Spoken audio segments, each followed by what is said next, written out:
Hi guys, long time no see. Welcome to my YouTube channel. It's just now I uploaded again another video because I lost my GoPro. Anyway, I'm just using my phone. That's why it's just a short video. I just want to share to you guys another overhauling of Honda Civic FD transmission. Okay. I almost done the overhauling, and another knowledge I'm going to share to you. The cost of overhauling of this transmission is that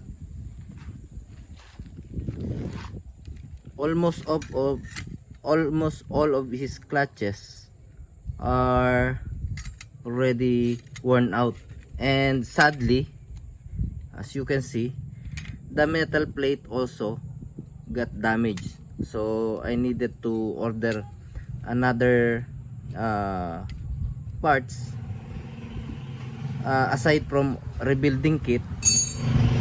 That's why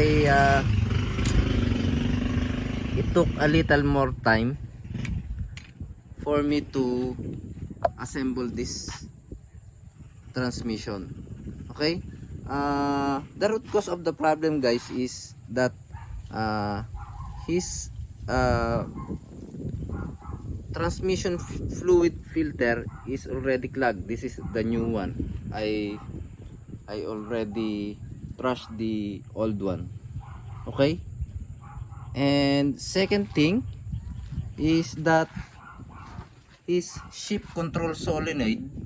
Okay, these are the shift control solenoid. This is the other one. One of them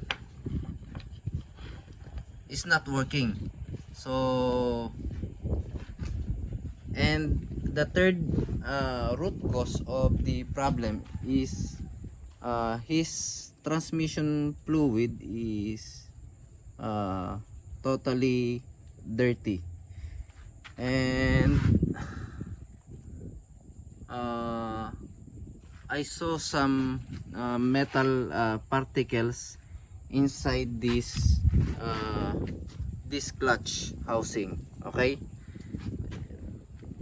it's just because of this. Okay,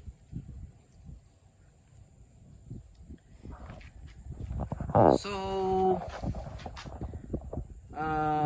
to correct all these issues, we have to perform test, especially for his clutch control solenoid. Okay, how to test this solenoid? You only need to apply voltage, direct voltage to its connector. This is, sorry guys, I don't have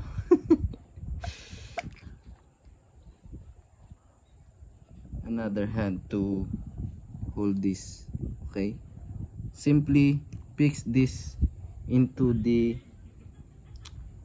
terminal of the solenoid, and then, by the way guys, that is the car I'm doing the overhauling of transmission. And you only need one battery to check this if this is working. So simply apply voltage directly to the clutch. Of course, this housing is the negative side. Okay, simply put it there. Okay, wait.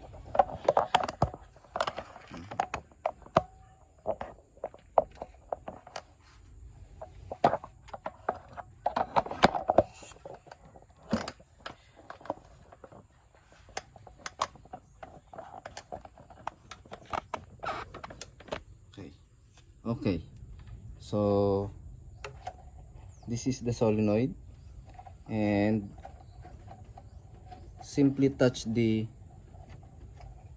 body ground. Okay, the body of the solenoid, into negative side of the battery, and the wire which is connected to the solenoid terminal, you only need to touch it to the positive terminal of the battery, but not continuously. You only need to hear the click sound if this is working or not. Let's check. Okay, again. So this one is working, and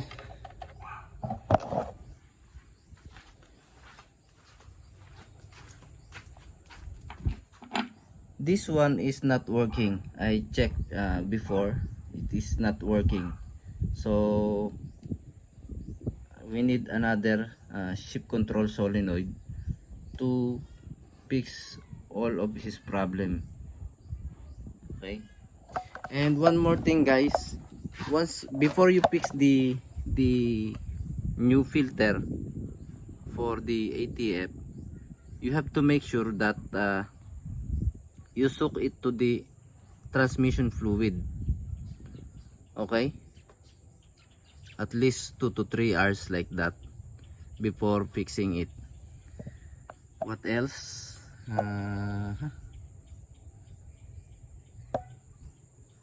Okay, so at least I have shared another knowledge to you guys, a simple